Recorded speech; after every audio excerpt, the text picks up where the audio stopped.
নবীজি আসার পর তিনি দেখতে কেমন ছিলেন খুব মন দেন।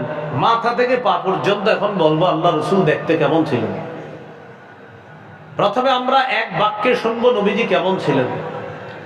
হাদিসের একটা কিতাব আছে নাম আল জামিউস সগীর। এই কিতাবের ৬৪৫২ নম্বর হাদিস। এই হাদিসের মধ্যে আছে কানা রাসূলুল্লাহি সাল্লাল্লাহু আলাইহি ওয়াসাল্লাম আবিয়াদাত কান্নামা সিগা মিন ফিদ্দা। রাসূলুল্লাহ সাল্লাল্লাহু আলাইহি সাল্লাম এতটাই সুন্দর ছিলেন, দেখলে মনে হতো যেন তার দেহটা রূপা দিয়ে তৈরি করা হয়েছে। একবার নবীজির মাথা মুবারক কেমন ছিল?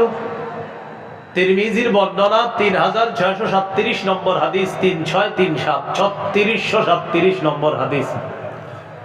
এই হাদিসের মধ্যে আছে কানা রাসূলুল্লাহ সাল্লাল্লাহু আলাইহি ওয়াসাল্লাম দাখমার রাস।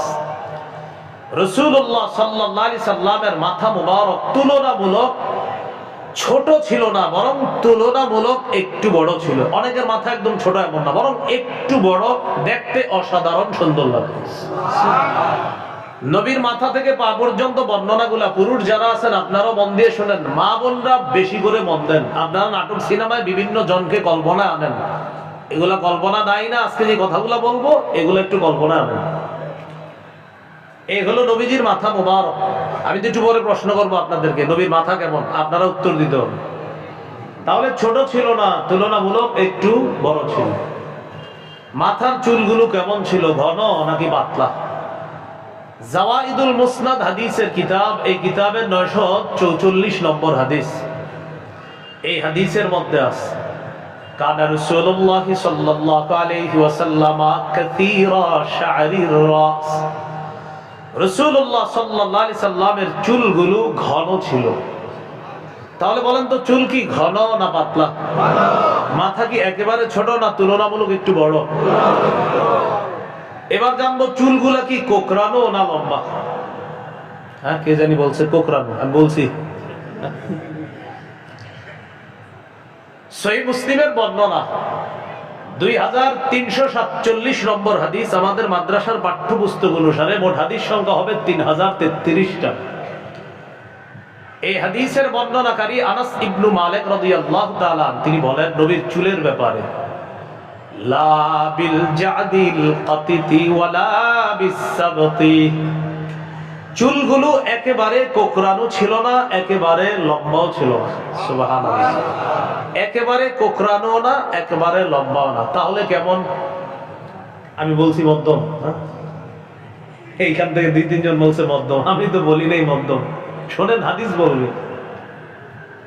তাহলে একেবারে কোকড়ানো ছিল না, একেবারে লম্বাও ছিল না। কেমন ছিল এটাও হাদিসে বলা আছে। আল জামিউস সগীর হাদিসের কিতাব ৬৪৭৫ নম্বর হাদিস। হাদিসের বর্ণনাকারী আবু হুরায়রা রাদিয়াল্লাহু তাআলা, তিনি বলেন আন আবি হুরায়রা রাদিয়াল্লাহু তাআলা আনহু قال কানা রাসূলুল্লাহ সাল্লাল্লাহু আলাইহি ওয়াসাল্লাম রাজিলাশ শা'রি। নবীজির চুলগুলো একেবারে কোকড়ানো না, আবার একেবারে লম্বাও না। রাজিলাশ শা'রি, বরং বাতাস ছাড়াই নবীর চুলগুলা যেন হালকা ঢেউ খেলানো। বাতাস আসলে চুল ঢেউ খেলে আমাদের। সাহাবী বলেন বাতাস ছাড়াই যেন ঈষৎ ঢেউ খেলানো, হালকা ঢেউ খেলানো। এটা অন্য কারোর সাথে মিলানো যাবে না। তার চুল অসাধারণ আলাদা একটা ঢেউ খেলতো, যা দর্শকদেরকে মুগ্ধ করত। ইনিন ফারাকাত আকিকাতুহু ফারাকা। সামনের চুল যদি সিতি আসতো, অনায়াসে সিতি কাটতেন। ওয়া ইল্লা ফালা, সিতি না আসলে নবী সিতি কাটতেন না। অনায়াসে সিতি আসলে সিতি কাটতেন, অন্যথায় না। قد شمط مقدم رأسه ولحيته। সামনের চুল কয়েকটা সাদা হয়ে গেছে। কানা ইদা দাহানা লাম ইয়াতাবায়ান। নবীজি যখন তেল দিতেন, চুলগুলো পরিপাটি করে রাখতেন যখন, তখন এই সাদা চুল দেখা যেত না। ওয়া ইদা শাইসা রাসুহু তাবায়ানা। আর যখন চুল একটু অগোছালো এলোমেলো থাকতো, তখন ওই সাদা চুল দেখা যেত। এখন আপনাদের মাথায় যেন এরকম কোন ধরনের ধারণা না আসে যে নবীর চুল এলোমেলো মানি। আমাদের চুল এলোমেলো মানি দেখতে অসুন্দর, আমার নবীর চুল আশ্রানো এক সুন্দর, তেল দেওয়া এক সুন্দর, তেল দেওয়া না আরেক সুন্দর, চুল এলোমেলো আরেক সুন্দর। তার চুল যেভাবে থাকবে সেভাবে সুন্দর। তাহলে বলেন তো নবীজি সাল্লাল্লাহু আলাইহি সাল্লামের মাথাটা কি একবারে ছোট? চুল পাতলা? একেবারে কোকড়ানো না লম্বা? কোনোটাই না। তাহলে কি বলেন? হালকা ঢেউ খেলা।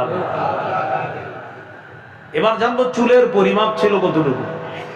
আমার সাথে তিনটা শব্দ মুখস্থ করলে আপনাদের সারা জীবন মনে রাখা সহজ হবে। বলেন ওয়াফরা, ওয়াফরা, লিম্মা, জুম্মা, ওয়াফরা, লিম্মা, জুম্মা। এবার আপনারা বলেন জুম্মা। অর্ধেক কান পর্যন্ত লম্বা চুলকে ওয়াফরা, অর্ধ কান। আনসাফি উদুনাই, কানের অর্ধেক পর্যন্ত, কেউ বলে এতটুকু পর্যন্ত, লতি পর্যন্ত আসা ওয়াফরা। কান এবং কাঁধের মাঝামাঝি পর্যন্ত চুলকে বলা হয় লিম্মা। দুই কাঁধ পর্যন্ত চুলকে বলা হয় জুম্মা। তাহলে অর্ধ কান বা এই পর্যন্ত চুলকে বলা হয় ওয়াফরা। কান আর কাঁধের মাঝামাঝি পর্যন্ত লম্বা চুলকে বলা হয় লিম্মা। আর দুই কাঁধ পর্যন্ত চুলকে বলা হয় জুম্মা। বলুন তো এক নম্বরটার নাম কি? ওয়াফরা। সহিহ মুসলিমের বর্ণনা 2344 নম্বর হাদিস। এই হাদিসের মধ্যে আছে কানা শা'রু রাসূলিল্লাহি সাল্লাল্লাহু আলাইহি ওয়াসাল্লাম ইলা আমসাফি উযুনাইহি। রাসূলুল্লাহ সাল্লাল্লাহু আলাইহি সাল্লামের চুল মুবারক অর্ধকান পর্যন্ত লম্বা বা লতি পর্যন্ত লম্বা কেউ বলেন। তাহলে বলেন তো অর্ধেক কান বা এই পর্যন্ত লম্বা চুলকে কি বলা হয়?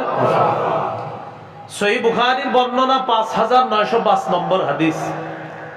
কাতাদা রাদিয়াল্লাহু তাআলা আনহুর বর্ণনা, তিনি বলেন সাআলতু আনাস ইবনে মালিক রাদিয়াল্লাহু তাআলা আন শারি রাসূলিল্লাহি সাল্লাল্লাহু আলাইহি ওয়াসাল্লাম। নবীর সাহাবী আনাস ইবনে মালিক রাদিয়াল্লাহু তাআলা আনহুকে আল্লাহ নবীর চুলের ব্যাপারে আমি জিজ্ঞাসা করলাম। সাহাবী হযরত আনাস জবাব দেয় কানা বাইনা উযুনাইহি ওয়া আতিকাইহি। নবীর চুল মুবারক ছিল দুই কান আর দুই কাঁধের মাঝামাঝি পর্যন্ত লম্বা। কি যেন বলা হয় এটাকে? লিম্মা।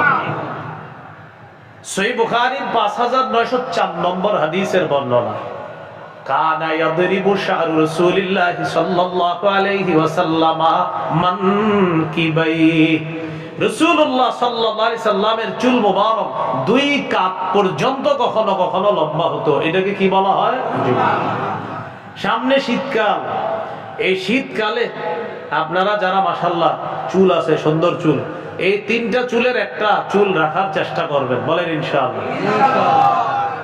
আল্লাহ তৌফিক দান করুন। এবার আমরা জানবো রাসূলুল্লাহ সাল্লাল্লাহু আলাইহি সাল্লামের চেহারা মোবারক সম্পর্কে। মাথা গেল। সহিহ বুখারীর বর্ণনা, এই বর্ণনাটির অনুবাদটি যখন করব, অনুবাদ শোনার পরে দিল থেকে একবার আওয়াজ দিয়ে সুবহানাল্লাহটা পড়বেন। আগে অনুবাদটা করে নিন। সহিহ বুখারীর বর্ণনা 3549 নম্বর হাদিস। এই হাদিসের মধ্যে আছে কানা রাসূলুল্লাহ সাল্লাল্লাহু আলাইহি ওয়াসাল্লাম আহসানান নাসি ওয়াজহা। রাসূলুল্লাহ সাল্লাল্লাহু আলাইহি সাল্লামের চেহারা মোবারক এই পৃথিবীর যত মানুষ, সব মানুষের চাইতে সর্বাপেক্ষা সুন্দর ছিল। লা বিল মুকালসাম, চেহারাটা একেবারে গোল ছিল না, একেবারে গোল ছিল না। বাল কানা ফি ওয়াজহিহি তাদবীর, বরং চেহারার মধ্যে গোল গোল একটা ভাব ছিল। গোল ছিল না পুরোপুরি, একটা ভাব ছিল। সাহাবী প্রশ্ন করলেন আকানা ওয়াজহুহু মিসলা সাইফ, নবীজির চেহারা মুবারক কি তরবারির মতো ছিল সুন্দর?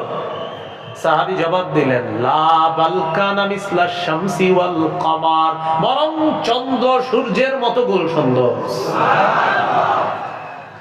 এবার একটি হাদিস শোনাবো, এইটা যদি আপনাদেরকে না শোনায় আমি ঢাকা যাই, পরে যদি কোনো হুজুরের কাছে এটা শোনেন বলবেন আরিফ বিন হাবিব এই হাদিস কেন বইলা গেল না, এই জন্য হাদিসটা এটাও বলা দরকার।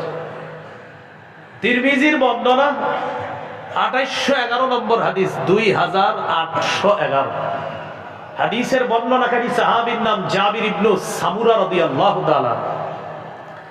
জাবির ইবনে সামুরা রাদিয়াল্লাহু তাআলা তিনি বলেন, রাআইতু রাসূলুল্লাহি সাল্লাল্লাহু আলাইহি ওয়াসাল্লাম ফি লাইলাতি ইদহিয়ান, আমি রাসূলুল্লাহ সাল্লাল্লাহু আলাইহি সাল্লামকে জ্যোৎস্না রাতে দেখলাম, জ্যোৎস্না রাত। ফাজআলতু আনজুরু ইলা ওয়াজহি রাসূলিল্লাহি সাল্লাল্লাহু আলাইহি ওয়াসাল্লাম ওয়া আনজুরু ইলাল কমার, একবার নবীর চেহারা মুবারকের দিকে দেখতে লাগলাম, আরেকবার চাঁদের দিকে দেখতে লাগলাম, চেহারা চাঁদ, চেহারা চাঁদ, চেহারা চাঁদ। আমি এই সিদ্ধান্তে উপনীত হলাম, হুয়া আহসানু ইনদি মিনাল কমার, আল্লাহর কসম তিনি চাঁদের চেয়ে সুন্দর ছিল। এবার একটা হাদিস বলি, হাদিসের বর্ণনাকারী সাহাবীর নাম আব্দুল্লাহ ইবনে সালাম রাদিয়াল্লাহু তাআলা। এই হাদিসের সাহাবীর নামটি একটু আপনারা মনে রাখবেন। কি বললাম? আব্দুল্লাহ ইবনে সালাম। কেন মনে রাখবেন? তিনি আমাদের কাছে যে হাদিসটি পৌঁছিয়ে দিয়েছেন, এই হাদিসে ওনার সাথে ঘটনা, উনি একটা ঘটনা আমাদেরকে জানাবেন। এই ঘটনাটা ঘটছে মুসলমান হওয়ার আগে, বর্ণনাটা তিনি করেছেন মুসলমান হওয়ার পর। তাহলে সম্পূর্ণ ঘটনাটা উনি অমুসলিম থাকা অবস্থায় ঘটেছে, বাকি উনি সাহাবী হওয়ার পর ঘটনাটা বর্ণনা করছেন। আব্দুল্লাহ ইবনে সালাম রাদিয়াল্লাহু তাআলা আনহু নামটি মুখস্থ রাখার অন্যতম একটি কারণ হলো এই, কোন বিধর্মীকে আপনি বলতে পারবেন যে দেখো আব্দুল্লাহ ইবনে সালাম নবীর এমন এক সাহাবী যিনি ইহুদি ধর্মের অনেক বড় একজন পণ্ডিত ছিলেন, বড় আলেম ছিলেন, বাদরি ছিলেন। তিনি ধর্মগ্রন্থ পড়াশোনা করার পর এতটুকু বুঝতে পারছেন, মুহাম্মদ সাল্লাল্লাহু আলাইহি সাল্লাম নামে একজন নবী আসবে, তিনি মদিনায় আসবে। মদিনায় আগমন করার পর আব্দুল্লাহ ইবনে সালামের নিয়ত, আমি তাকে কয়েকটা প্রশ্ন করব, তিনি উত্তর দিতে পারলে আমি সাথে সাথে মুসলমান হয়ে যাব। এবং তিনি নিশ্চিত তিনি যদি সত্যি নবী হয় তাহলে তিনি এই জবাবও তিনি দিতে পারবেন। আব্দুল্লাহ ইবনে সালাম রাদিয়াল্লাহু তাআলা আনহু বর্ণনাটি তিরমিজিতে আসে 2485 নম্বর হাদিস, 2485। আব্দুল্লাহ ইবনে সালাম রাদিয়াল্লাহু তাআলা আনহু বলেন, লাম্মা কাদিমা রাসূলুল্লাহ সাল্লাল্লাহু আলাইহি ওয়াসাল্লাম ইনজাফালান নাস, রাসূলুল্লাহ সাল্লাল্লাহু আলাইহি ওয়াসাল্লাম যখন মদিনায় আগমন করলেন, মদিনার মানুষগুলো দলে দলে আল্লাহর নবীকে দেখার জন্য রওনা করছে, দলে দলে। সুবহানাল্লাহ।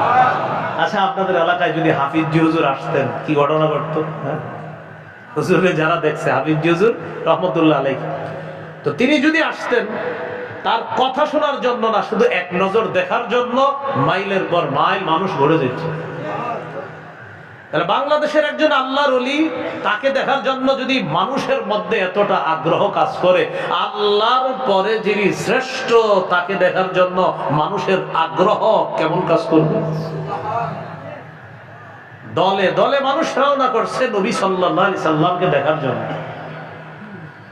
আব্দুল্লাহ ইবনে সালাম রাদিয়াল্লাহু তাআলা আনহু বলেন, وقيل قد قدم رسول الله قد قدم رسول الله قد قدم رسول الله সাল্লাল্লাহু আলাইহি ওয়াসাল্লাম। রাস্তা দিয়ে মানুষ যায় আর বলা বলি করে, মদিনার মানুষ যার জন্য সকাল সন্ধ্যায় তোমরা মক্কার দিকে চেয়ে থাকতা, ওই নবী মদিনায় চলে আসছে। আসো আসো সবাই আসো, কে কোথায় আছো, চলে আসছে তিনি। এই স্লোগান দিতে দিতে সবাই রাসূল সাল্লাল্লাহু আলাইহি সাল্লামকে দেখার জন্য রওনা হয়েছে। আব্দুল্লাহ ইবনে সালাম রাদিয়াল্লাহু তাআলা আনহু বলেন, ফাজিতু ফিন্নাস লিআনজুরা ইলাইহি, আমিও রাসূল সাল্লাল্লাহু আলাইহি সাল্লামকে দেখার জন্য রওনা করলাম, আমি মানুষের মাঝে গিয়ে উপস্থিত হয়ে গেলাম। এই জায়গাটি মন দিয়ে শুনেন। তিনি বলেন, আমি যাওয়ার পর মানুষের ভিড়ের মধ্যে আমি তার দিকে এইভাবে তাকাইলাম, এইভাবে পিছন থেকে এইভাবে তাকাইতে লাগলাম। তিনি বলেন, ফালাম্মাস্তাবানতু ওয়াজহা রাসূলিল্লাহি সাল্লাল্লাহু আলাইহি ওয়াসাল্লাম আরাফতু আন্না ওয়াজহাহু লাইসা বিওয়াজহি কাযাব। তিনি বলেন কাফেররা তার ব্যাপারে বলা বলি করত, তিনি গণক, তিনি জাদুকর, তিনি কবি, তিনি মিথ্যাবাদী, এগুলা কাফেররা বলতো। আমি আব্দুল্লাহ ইবনে সালাম প্রথম যখন তাকে আমি দেখলাম, চেহারাটা দেখার পর আমি বুঝতে পারলাম এটা কোনো মিথ্যাবাদীর চেহারা হতেই পারে না। এই ছিলেন আমার নবী সাল্লাল্লাহু আলাইহি সাল্লাম। তো রাসূল সাল্লাল্লাহু আলাইহি সাল্লামের চেহারা মোবারক ছিল এমন। সাহাবী কত সুন্দর করে বলে, ইয়া তালা আল্লাহু ওয়াজহুহু তালালু আল কামারি লাইলাতাল বাদ, পূর্ণিমার চাঁদ যেটার আশেপাশে কোনো মেঘ নাই, কিছু নাই, এই চাঁদ যেমন অসাধারণ সুন্দর, আকাশের সৌন্দর্যতাকে ফুটিয়ে তোলে, নবী আমাদের মাঝে যেন একটা পূর্ণিমার চাঁদ আশেপাশকে সুন্দর ফুটিয়ে তুলছে। এই ছিলেন রাসূল সাল্লাল্লাহু আলাইহি সাল্লামের চেহারা মোবারক। চেহারার মধ্যে কপালটা কেমন ছিল? কপালটা ছিল আপনার চওড়া, ওয়াসিআল জাবিন, ললাট ছিল প্রশস্ত। কপালের নিচে আর চোখের উপরে দুই ভুরু ছিল কেমন? আযাজ্জাল হাওয়াজিবি সাওয়াবিগা ফি গায়রি কারনিন বাইনাহুমা ইরকুন ইউদিররুহুল গাদাব। নবীজির দুইটা ভুরু কালো, ঘন কালো, বক্র, এই দুই ভুরু এখানে গিয়ে মাঝখানে ফাঁকা, দুই ভুরুর মাঝখানে ছোট্ট একটা রগের মতো ছিল, ইউদিররুহুল গাদাব। তিনি যখন কখনো রাগ করতেন তখন দুই ভুরুর মাঝের রগটা ফুলে যাইতো, চেহারা মোবারকের সৌন্দর্যটা আরো ফুটিয়ে তুলত। আমার নবী রাগ করলেও সুন্দর, হাসলেও সুন্দর, কাঁদলেও সুন্দর, খাইলেও সুন্দর, পান করলে সুন্দর, তিনি হাঁটলে সুন্দর, তিনি বসলে সুন্দর, তিনি স্পর্শ করলে সুন্দর, তিনি তাকাইলে যেন মনে হতো অসাধারণ ডাকর ডাকর দুটি চোখ দিয়ে মায়াবী ভাবে কারো দৃষ্টি দিয়ে তাকিয়েছে, আর তার চোখের মায়ায় পড়ে যেতে বাধ্য হবে। রাসূল সাল্লাল্লাহু আলাইহি সাল্লামের ভুরু ছিল এমন, মাঝখানে ছোট্ট একটা রগ ছিল, রাগ করলে রগটা ফুলে যেত, নবীজিরে আরো সুন্দর লাগতো। দুই ভুরুর মাঝখানে না, এটা ছিল কেমন? আকনাল ইনিনা লাহু নূরুন ইয়ালু, নাকের সামনের অংশ হালকা একটু উঁচা, এখানে একটা নূরের মতো, আলোর মতো উদ্ভাসিত হতো। আবার নূরের তৈরি না কিন্তু আমাদের ইমাম সাহেবের চেহারাটা মাশাআল্লাহ নূরানি, মানে উনি নূরের তৈরি বলে না। মাশাআল্লাহ লোকটা কালো হলেও নামাজ পড়তে পড়তে তার চেহারা আলাদা একটা নামাজের নূর এসে গেছে, উনি নূরের তৈরি। অনেক কালো মানুষ দেখবেন নামাজ পড়তে পড়তে তারে দেখলে খুব ভালো লাগে, দেখলে মনে হয় নামাজি, কিন্তু লোকটা কালো, দেখতে লাগে ভালো। সুবহানাল্লাহ, লোকটা কালো, দেখতে লাগে ভালো। বেলাল রাদিয়াল্লাহু তাআলা দেখতে একটু কালো ছিলেন, কালে হুয়া তো কিয়া হুয়া দিল ওয়ালে, ছিলেন কালো, দিল ছিল বড় সাফ। রাসূল বুখারীর বর্ণনা, আরশে গিয়ে আল্লাহ রাসূল যখন দুনিয়াতে আসলেন, বেলাল ইবাদত করো আলাদা কোনো, কেন হুজুর? আরে আমি তো সেখানে গিয়ে সামিআতু খাশখাশাতান আলী বেলাল, আমি বেলালের জুতার আওয়াজ সেখানে শুনি। কেন